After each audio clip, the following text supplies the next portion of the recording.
Okay, we're live. Hello. Can you guys hear me? Can someone please wave or something? You started to turn them on, yeah. No? You waved, yeah. Okay. Did it go? One live stream back. All right. Sorry, guys. We're just making sure that it's live on Eventive. Just give me 1 sec.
Hi, everybody. Please let me know if you can hear me. Joanna, can you hear me? Can you? Okay. Thank you so much for joining us. Sorry for the technical issues. Welcome to the 7th Annual NYC Web Fest, the first ever virtual edition. I am going to bring on the guests right now. Please welcome Victor Williams, who was a jury member this year, and Joanna Pickering, a former jury member and our moderator for today. Thank you. Thank you, Lauren. Thank you guys so much. I apologize for the technical issues. I will leave you to it. We're all going through this all over the world. So, that's right. Hi, Victor. How are you, Joanna? I'm good. How are you doing? I'm doing all right. I'm just going to actually introduce a little bit about you to our audience. I'm sure they know, but just on the off chance that they have not seen your amazing shows, it's wonderful to speak to you. You have a prolific career with so many television credits, but also film and stage. You're best known as Doug Heffernan, played by Kevin James' best friend, Deacon Palmer, on The Kings of Queens, and you did 180 episodes.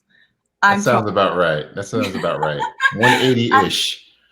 And you've appeared on other hit TV shows, including Homicide, Life on the Street, Law and Order, ER, New York Undercover, Girlfriends, Fringe, The Jamie Foxx Show, and on these amazing credits go. You were born in Brooklyn, you stayed East Coast, and you received a Master of Fine Arts degree from New York's University acting program at Tisch School of the Arts.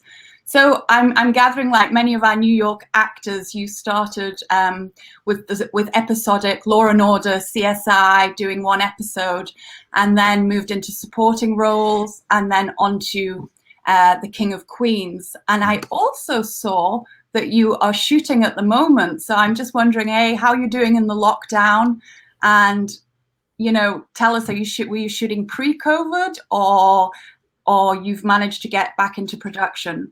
Yeah, no, the last time I've been on set was in January of this year. So I haven't, I've sniffed no parts of any sets anywhere.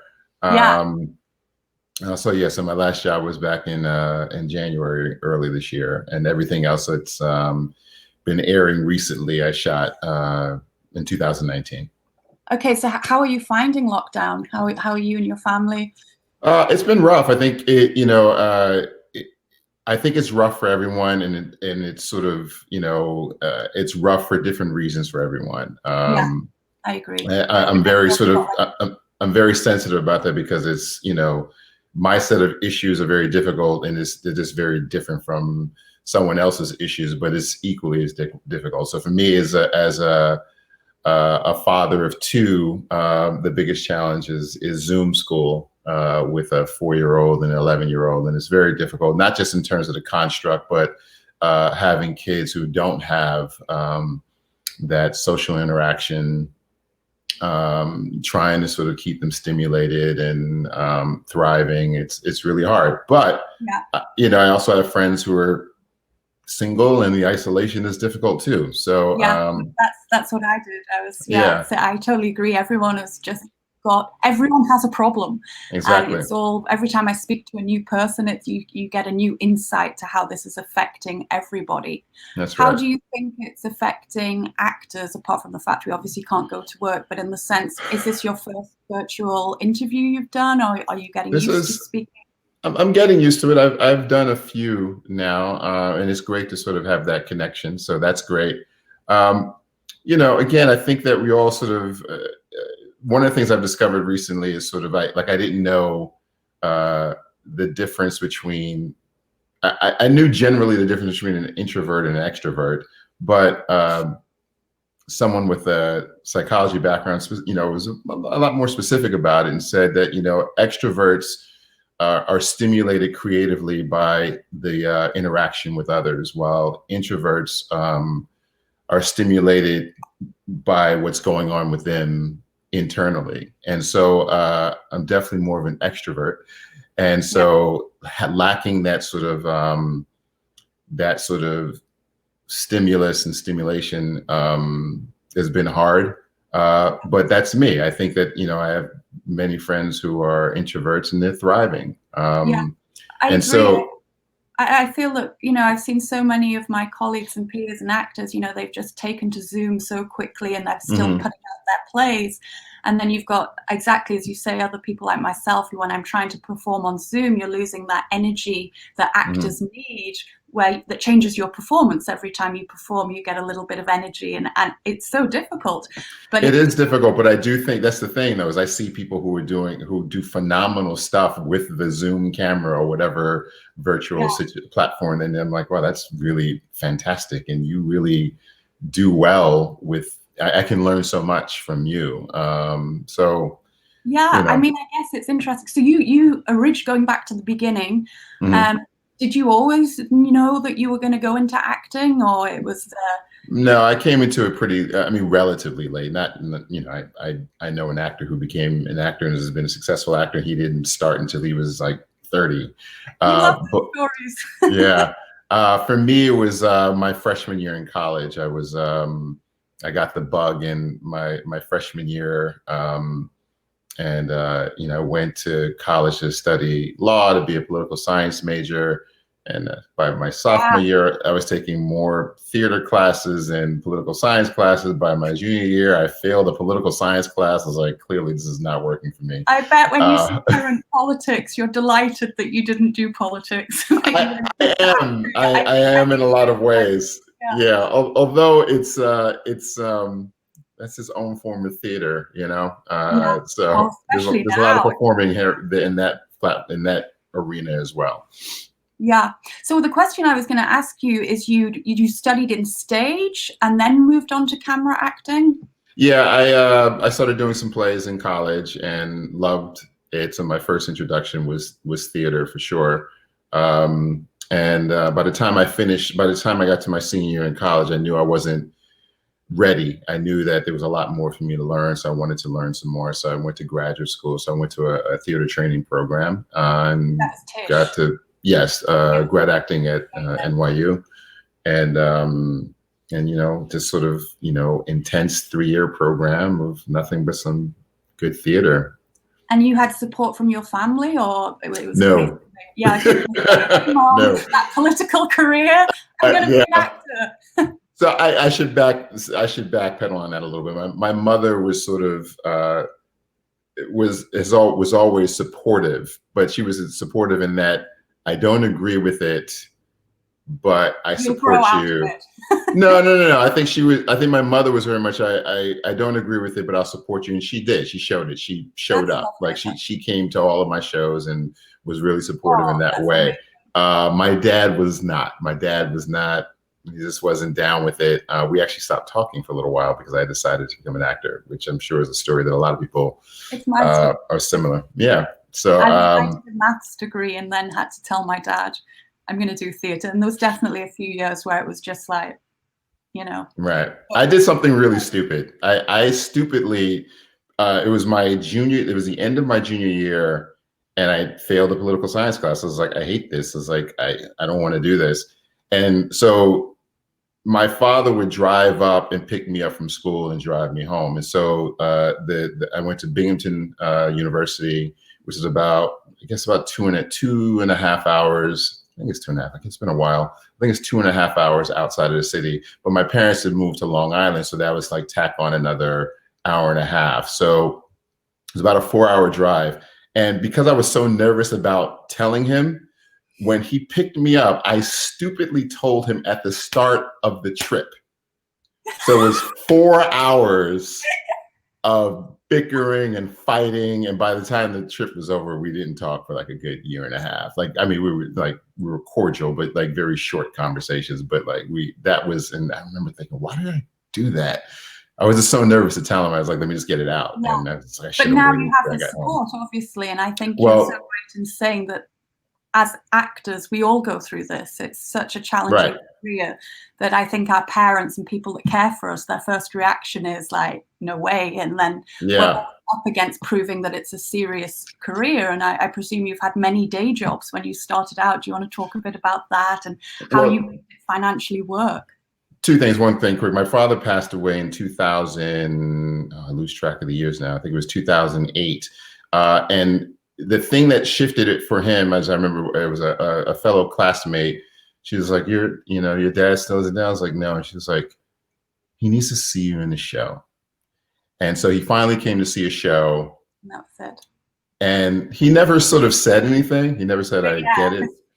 But all of a sudden, like I would find out from my aunts and uncles that like they would sort of brag about me. Same with my dad. It's like, give them so everyone give them something to brag about, and it's a full U-turn. That's right. But in terms of survival gigs and stuff, I let me start by saying that I was one of the lucky ones in that I graduated from NYU, and there were jobs. Like I worked as a building manager at the Riverside Church. I worked security. I actually remember working this job at like doing inventory for this sort of small, like little like antique shop in the West Village. And it turned out that the woman who owned the shop was like an aunt or great aunt of Daniel Day Kim. Of who? Of Daniel Day Kim, who's like who's a freaking star now. But I was fortunate, like I'll just cut right to the chase, between me graduating from grad school to landing on the biggest job of my life, which was the King of Queens. That was about 3 years. Wow. So, okay, so come on, we want to know what did you do? What was the big break? I think there were a series of breaks. I think there were breaks that I felt at the time and they were breaks. I remember there was a break I had when I had moved out to Los Angeles, and the casting director there was a casting director named Lisa Miller Katz who cast me. I had auditioned for some TV show. And I didn't know anyone. I just moved out to LA. And I can tell that she was sort of like, I don't know you. I've never seen you. You have like virtually no credits. But I saw her sort of negotiating with herself whether I should sort of get to the next level in terms of like callbacks. And she took a chance. What was her name? Lisa Miller Katz. Good to Lisa. I mean, obviously, we are going to talk about the Black Lives Movement, but I want to address that big time. you know, you are obviously, we're all fully aware of the challenges being a Black actor, and you know, it's an amazing story to hear that, you know, you did that in 3 years, and it was through that casting director, you know, taking that risk with no credits and going on the audition. Do you want to tell us a little bit about the challenges that you've experienced, or, you know? Yeah, I can definitely talk about that. But before I jump into that, I do want to say, so if we're, you know, just because we throw the name out, like Lisa, I think of Lisa Miller Katz. I think of Ron Van Loo, who was the head of the acting program at Tisch. I think that there are people along the way who think and see bigger, and we just need people who think bigger and see the larger picture. And I think of Ron Van Loo, and like me, and not just me, a lot of people who've come through that program who, you know, who came through this like really prestigious program with little to no sort of like theater experience, like myself, and sort of was able to sort of see certain people have an ability to sort of see the bigger picture. It's like going to see you know, an apartment that you want to rent or a house that you want to buy. And there's certain people who have the eye to sort of say, this is a gem. Like, this looks like a dump, but it's a gem. And like, I'm going to rent this place. And I think the industry needs more of that. I think that there's a tendency consistently to keep the box small. This is the standard for what is beauty. This is the standard of what a lead looks like. This is the standard of what a good story is. And that just needs to continue to expand. So those have constantly been the obstacles. I'm not going to sit here and say that the obstacles are like that we've come a long way. I just think that things have changed. I think that, you know, the challenges that I had now are a little bit different from what they were then. But like when I was 25, it was sort of like, all right, so how many gangster thugs am I going to go in for? Whereas now it's like, okay, you want to see me for a detective? Okay, is that the sort of the new safe? Like, that's the safe Black guy right now, is like the detective? All right, like, so it's always sort of a challenge in terms of like, you know, what you want to see. So there's constantly a negotiation, and there's constantly sort of like the search for people who can just think bigger and broader. You know, that's beautifully said, and I think that's a phrase that we should all be more conscious of, to think bigger and be more aware, and also to stand our ground. Often, you know, we stand up and we do think bigger, and we do want these things to change, and we say something and it's sort of ignored, and it's that to just keep pushing and keep saying, no, we're going to do this, we can do this, because we can. So that's very valuable.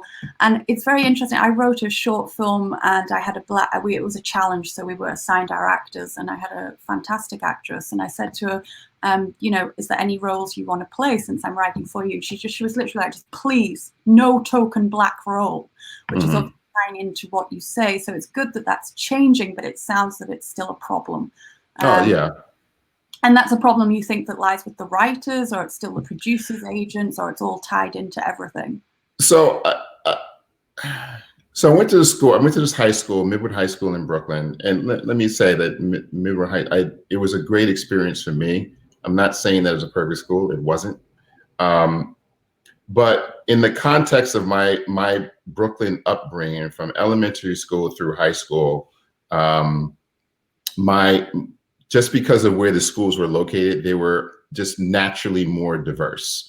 There was a large percentage of Black students from all parts of Brooklyn, and there were like tons of like Jewish students from the Midwood section of Brooklyn, and Italian Americans from like, you know, Bensonhurst and such. And we all went to school together. If anything, there weren't enough Black teachers. Definitely, there needed to be more Black teachers.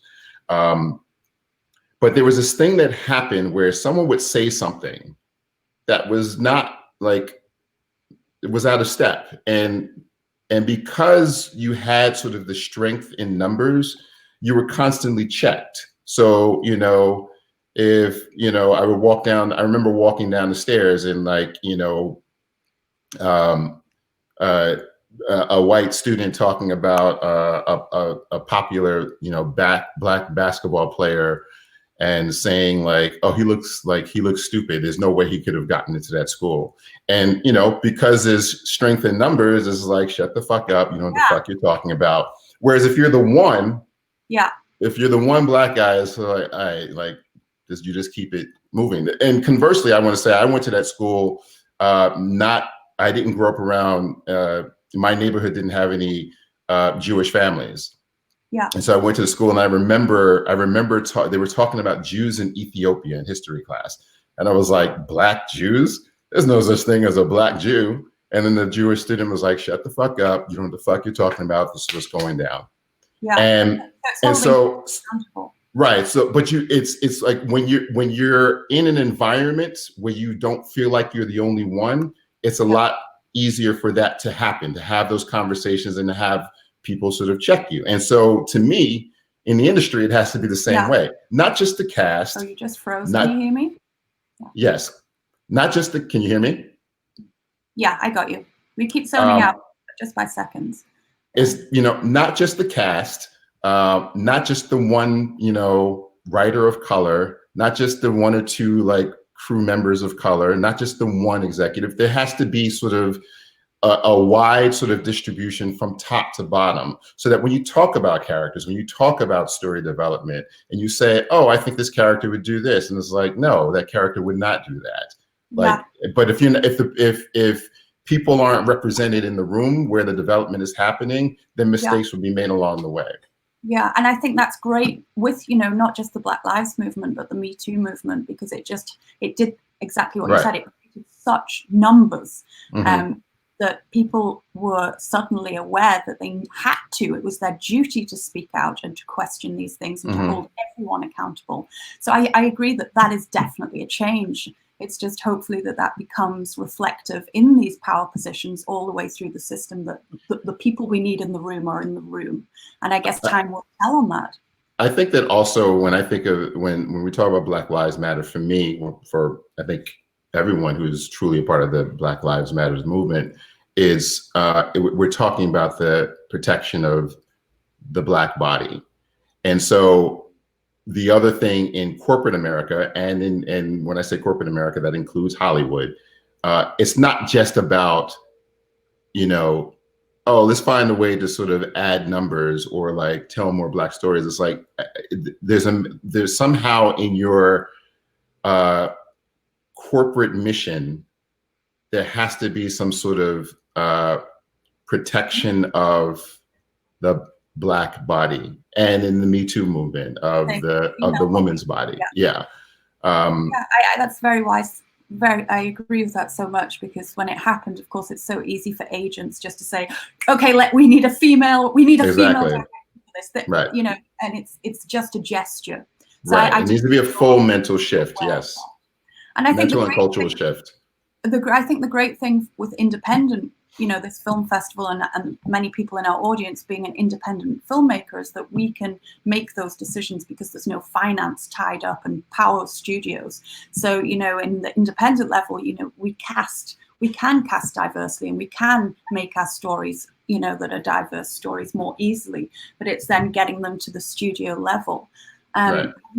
I mean, obviously, how do you think do you think the industry is going to come back with studios and TV? We've now got the pandemic on top of everything. I mean, it's just very, very crazy times for making films.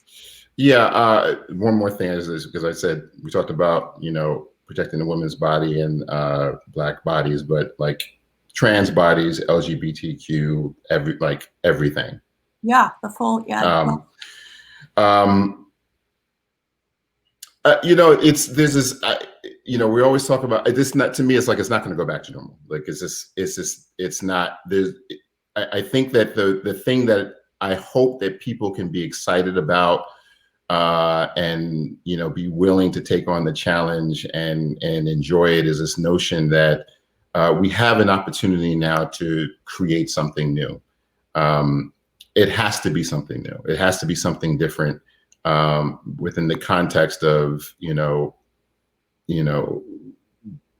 what we're dealing with in terms of this pandemic, but also an opportunity to reflect and see how we've been doing things, and maybe things need to change. So I actually like hope that there's less of a push and a desire for things to go back to the way things were, and really sort of continue to sort of be open to new ideas of how we work, how we create, how we coexist, how we collaborate. And so I'm actually excited about it.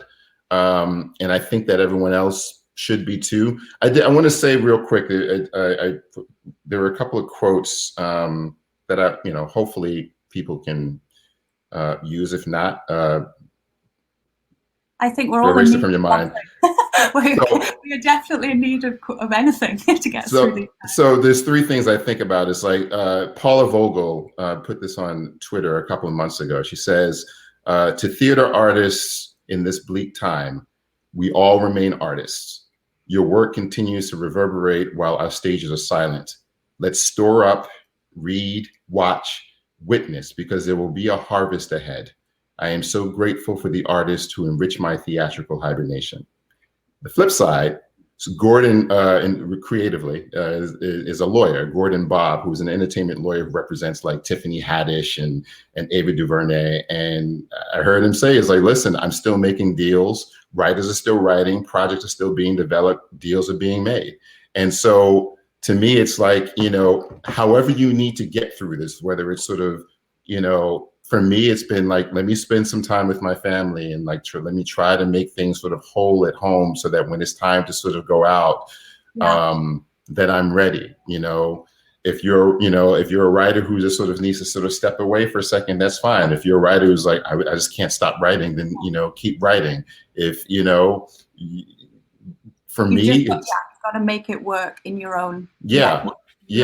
And any pace is fine, but I think like when we step back out, there will be it'll be a whole new world, but I think we should still look at it as a world of new opportunities.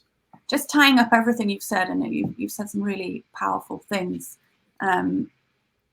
My only concern is with the sort of contrast between the pandemic and the new. We don't want to go back to how it was. We want to have all these diverse choices, but we know that it's the money people that are always the ones that are stopping that. And of course, they're now under the most pressure in the hardest industry that's ever been. For these reasons, it's now, I've got a lot of, and I want to say this so the audience hears it.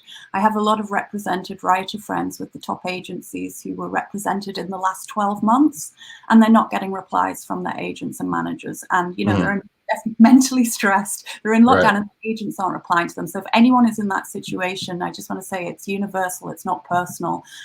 Agents, managers, they are freaking out also.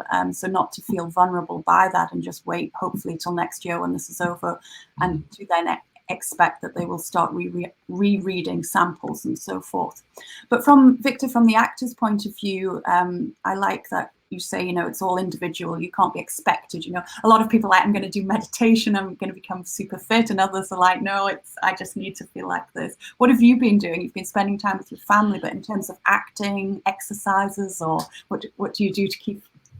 I've actually I've kind of just, in a lot of ways, I've just stopped. I think I've sort of gotten used to exploring more the world of like podcasts and these sorts of interviews. But my feeling has been, I've been doing this for 25 years, and I said to myself, I've been, it's a grind. It's like, this is really hard. And I was like, this is an opportunity for me to actually maybe stop and slow down for a second.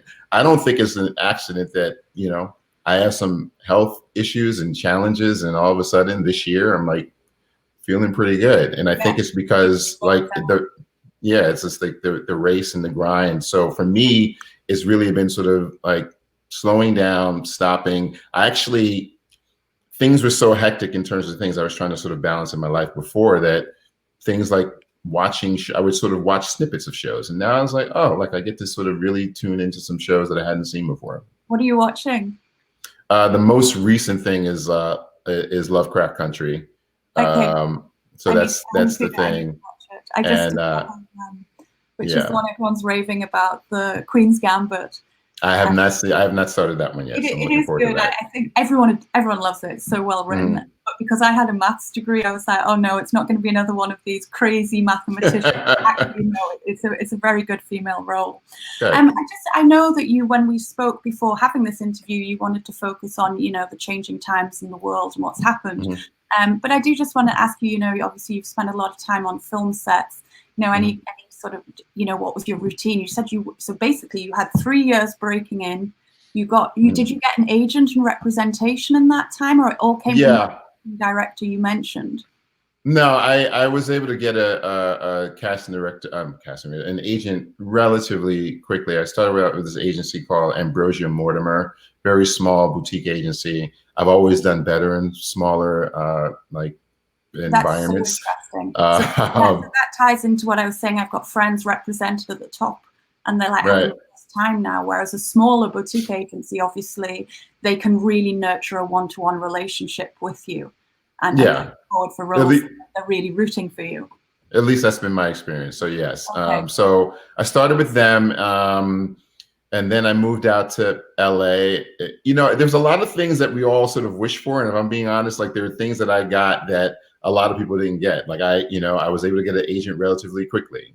I got an agent when I said I want to move to LA, that they were very supportive of that. A lot of actors feel like they don't get that support. So they were supportive of me going out to LA. I did get a hiccup out there because they shut down shortly after I landed in LA. So I was sort of bouncing around a little bit, which is why that break with Lisa Miller Katz is like, it was just gold, and I'm forever indebted to her for that. So, I did the LA thing and sort of bounced around from like that from having no agent to finding an agent to finding an agent who was kind of shady to, finding like the next part. Yeah. But the reality is that I lucked out in that, and people, always say, oh, don't say you lucked. I think it was talent too. Well, it's not so much as so there's a balance, because like I'm proud of who I am and what I bring to the table. I don't have a ton of control. I have a little bit of control, but I don't have a ton of control in terms of landing on a show that goes for 9 years.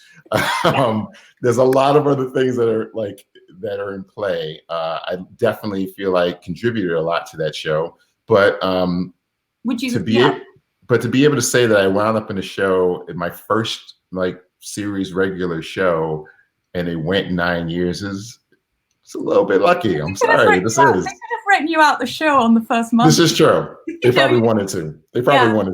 I know you don't want to dwell so much on those things, but did you find that, I'm curious as a writer, we've obviously got a lot of writers in our audience, that when you're writing for TV, the writers write a pilot, but it's actually the actors that then come and add so much personality and flesh that the writers then start to write for the actor playing that role? Do you think there's any? I think that's absolutely true, and it was shocking, wonderfully shocking to me, because I just sort of, my thing was sort of, how do I honor the words of August Wilson? How do I honor the words of Shakespeare? How do I honor the words of Lorraine Hansberry? How do I honor the words of Chekhov? And so for me, it was sort of like, okay, how do I honor the words of these writers on The King of Queens? And after a while, you start realizing they're sort of like, they're writing for me. They're like, no, you do this thing. We like your rhythm. You like your cadence. Yeah. We're sort of, and I was like, oh, that's pretty cool. I like that. So not so much luck, my friend. Fair enough. You closed down in January, and the sets haven't tried to start up again or anything. I've had a few friends who've tried to shoot and they got a positive. They've shut down twice, and it just seems like sensible not, as you say, to do anything right now. I mean, there's been I've had auditions. I mean, you have? Okay. Yeah, I've had some auditions, and I either haven't booked anything, or there's been there was actually one job that probably one of the best scripts I had read in a long time. Exciting. But I was like, I audition for this. It's in Louisiana. I got 2 kids in Zoom school. My wife is working full time remotely, but she's working full time. I was like, I can't just bounce to. And they wouldn't take a Louisiana for 2 selfie? weeks. They wouldn't. No, they wouldn't. No, it was Yeah. my choice. It was my thing. Was like, if I was like, in the best case scenario is I get this job. It's like, if And I then get you this have job, to. Got it. and so those are some of the decisions. That was a hard one because it's like those are the type of decisions I didn't have to make before. It was like, but now I had to make that choice. So there's been projects that have come along that I haven't been able to sort of follow through on, but I'm just sort of like, and I'm just going to stay the course. It's going to be okay. I like your vibe. You're going through like a renaissance of stepping back, getting out of the grind. But one question I will ask, since you bring up auditions, because I know all actors, any tips for auditioning and the self-tape, or just any advice that you've found helpful for, getting a role on TV for 180 episodes? Well, I mean, if we're going to talk about it in the context of now, I have to say it's fascinating. You would think that I've been doing this for 25 years. You'd think that I'd have the self-tape down. And what I learned right away is like, oh my God, I've been doing this for 25 years and my self-tape game sucks. It was terrible. I'm going to put you in touch with the casting director of House of Cards, Devon Shepherd. Okay. She taught me. I was the same. I was like, I can't do it. I'm not going to audition. And actually, I went on a workshop with her, and she made it so much fun, and just have fun on the whole thing. It became actually quite enjoyable, and she actually saved my career because I just said I don't want to audition unless I'm in the room with the director and feeling the vibe. Right. I guess it's like we said at the very beginning, there's obviously 2 types of medium and actors. Those that like to be in the room with, the more extroverts, and then there's the introverts that obviously can sit and make these fabulous self-tapes on their own. It's so true. I spent probably all of March, April, and May like YouTubing, like the best lighting, the best backdrops, didn't know that it's best to record horizontally versus I was like, I didn't know that. I was like, okay. So it's been great to sort of learn it, and they've gotten better. They've definitely gotten a lot better. Yeah. So I'm happy about that. And I guess, how was the transition? I'm going to wrap this up with some Q&A, I think, in a moment, but I've got 2 questions left. And first, one of my very first questions I wanted to ask you is, how was the transition from stage to camera, which ties in what we're saying in all these self-tapes, because that's a similar transition, and you obviously... Yeah, it definitely was trial by fire. I mean, I look back and think of some of the stuff that I did it's just, I wish I had more time to sort of go through things. I think the biggest thing for me that I learned was just when you're on stage, it's like you have to fill the room, and with cameras, like your room is just much smaller.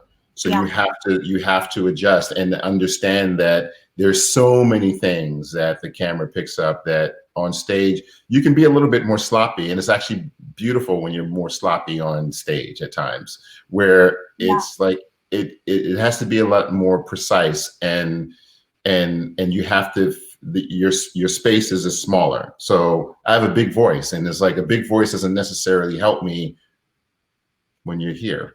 So just sort of pulling things back, but still keeping it active. I mean, a lot of it was, again, a lot of it was trial and error. Trial and error. Yeah. Amazing. So do you have any funny stories you can tell us from set?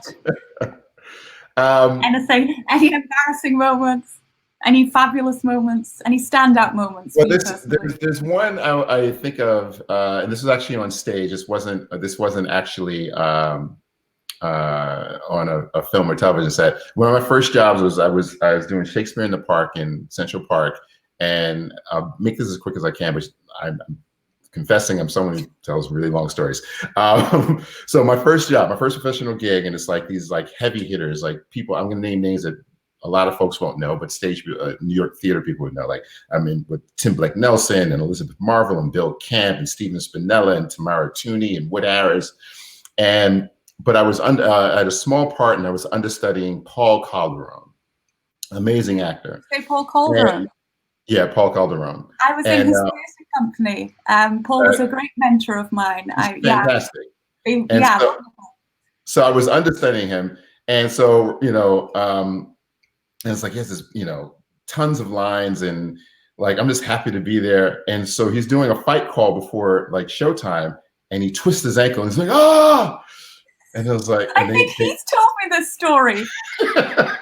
So they carry, okay, so you know how this ends. So they carry him off, and they're like, and the stage manager's like, are you ready? It's like, we're not sure if it's gonna be okay. I was like, yeah, I'm ready. I totally wasn't ready. I was like, I don't know my lines. I was like freaking out, sweating, 20 minutes, like in the corners, like running my lines. And like, this is my opportunity to go on stage, but I'm also like, I don't know these lines. So I'm like, maybe he'll be okay. And so then I walked past 20 minutes later, like 10 minutes before call. I walked past his dressing room, and the stage man walks in and is like, Paul, like, can you do the show? Can you do the show? And he's like, I don't know. And he stands up and he's like, I'm healed. I'm healed. Sweet Jesus, I'm healed. Told me. Totally like freaked me out. And I was like, because he knew, I was like, he just knew I wasn't ready. So he was like, I'm going to teach this dude. So this is, I do, because I tutored with Paul, and then I worked in his theatre company, Primitive Grace. You must check it out. And that's the story, that you go on stage no matter what. So, so when you started telling the story, I was like, so he did have someone come on stage, but no, that makes perfect sense. So he totally taught me. And I hated him for it for like a week. I was like, I hate this guy. But now I can look back and say, he taught me a big lesson.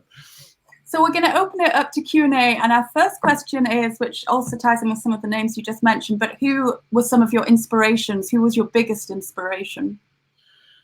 Now or then? Because it's constantly changing for me. I think definitely when I first started acting, it was the first, well, it's not the first play I say, but the first play that I saw where I was like, oh wow, this theater thing, this acting thing is amazing, was Mary Alice. So Mary Alice was in Fences on Broadway with James Earl Jones and Courtney B. Vance, and she was just on fire. And I remember seeing her in Richard in the park with Denzel Washington and Queen Anne, and she was just on fire. So Mary Alice was the one, and 1A was Denzel Washington.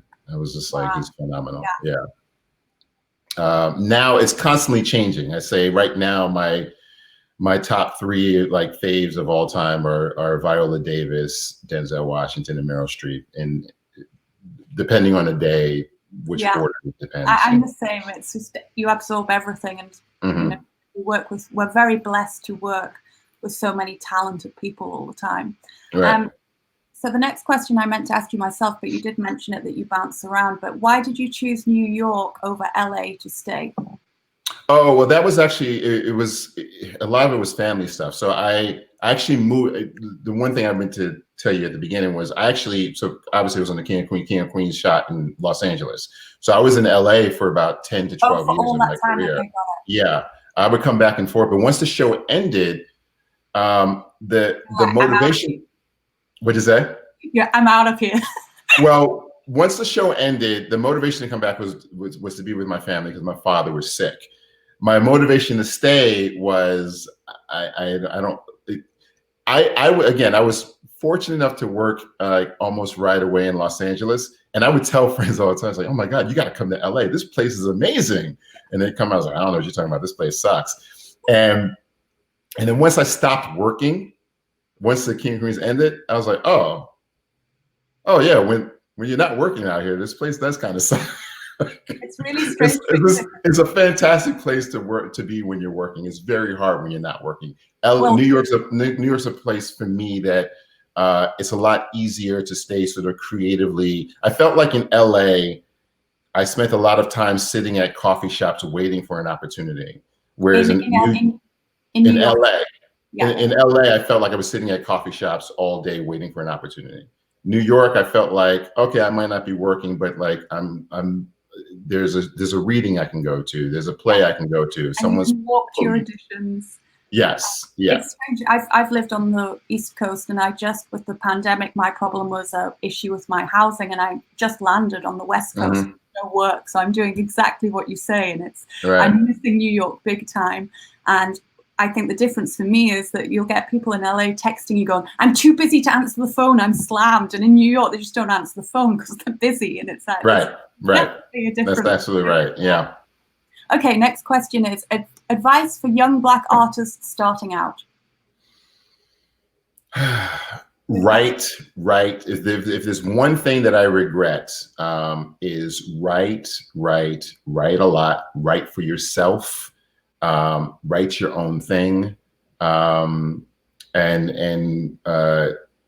it's hard to do this now, but like, connect. Like when the opportunity comes again, go and see people's shows. Go to the film festivals, just sort of get out and connect. But I think the thing that I wish I can go back and I wish I did more was write. Yeah, it's funny. I asked you that on the phone because, in lockdown for writers, if you feel inclined, we can keep writing. So I feel very blessed that I went from acting to writing. And your comment about networking is so important, and why something like this film festival, Lauren has supported my projects in the past, like yourself. I was a jury member and so forth. So the best advice to all audiences to connect through festivals with like-minded people and find your niche, where it ties right back to what you were saying at the beginning, Victor, is that you create those numbers around you where everyone is rooting for you and holding everyone else accountable, that, things, you can feel better in yourself and you can progress faster, perhaps. Yes. Okay, next question. Approach to a dramatic script versus comedy. Good question. That was a good question. I think that I try to approach both the same, with the understanding that that there's more of a construct of timing in comedy, like that, that there has to, like, you have to go for. It's not that you go for the laugh, but it's that you understand that there's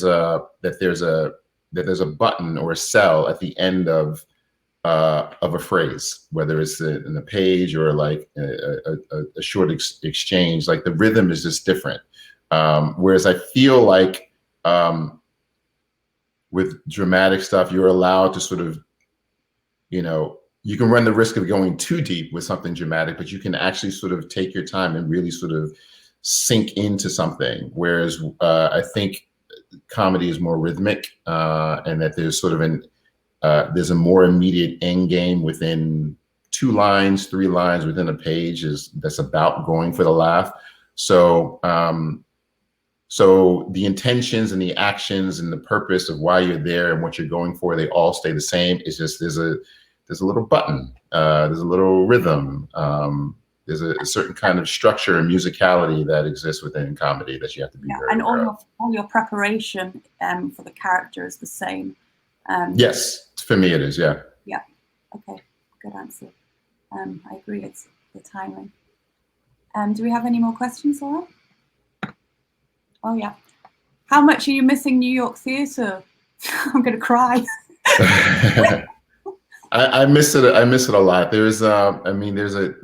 I had tickets to see Carolina Change, and I was really excited to see that. And then, it didn't make it. So I miss live theater a lot. I miss seeing my fellow actor friends in the audience. I miss going to the theater and like seeing friends that I know, friends I hadn't seen in a while, didn't know they were in a show, and they're there and waiting for them afterwards. I miss it. I guess theater really is the backbone of everything we do. I think it is. It's been my world. Hearing that, I mean, what can we do to help our theater actor friends and theater companies? I guess radio. I've done my play was in rehearsals for 4 days. My first play, I was so excited. Closed down after 4 days, and I've been using Zoom as a writer, and switching to radio and screenwriting. But I mean, theatre's really hit.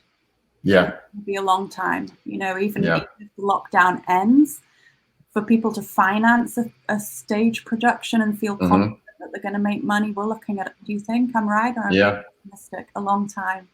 Yeah, I think that you're right, but that's also where I'm also thinking that I do think that there are going to be some like wonderful sort of ideas and experiences. I think there was a play that was done up in the Berkshires that was recorded that it looked phenomenal as sort of the way they shot it, and it just sort of felt nice. Passing Strange is one of my favorite musicals, and Spike Lee did a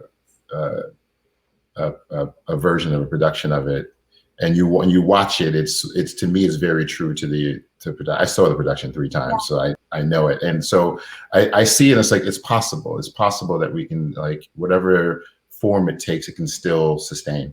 Yeah, and I think we're going to wrap up on these comments, and I think you're right that, not to be pessimistic, and the one thing artists are great at is thriving in adversity. I mean, it's right. what we do. So if there's anyone that can come through it, it is the artists, and I think we're also very creative. So we find that different medium and we'll make it work. You mentioned theatre in the park. People love that. Yeah, that's right. Ways around it. And, maybe bringing theatre back to, I'm thinking of Jean-Paul Sartre's No Exit. It's not quite a film, but it's on medium. So there's definitely things to be done. So you're right, optimism, we can do this. Well, it's been wonderful speaking to you, Victor. It's great talking to you, Joanna. I'm glad that you've had, this wonderful career and now finding time to spend with your family and just decompress. And it's been wonderful that you've shared your wisdom and advice with everyone. And thank you to everyone who's listened, and these great questions. They were very good questions. So thank you, everyone. And thank you, Lauren. Have a great festival. Have a great fest. Thank you all. Thanks, everyone. I'm going to leave studio.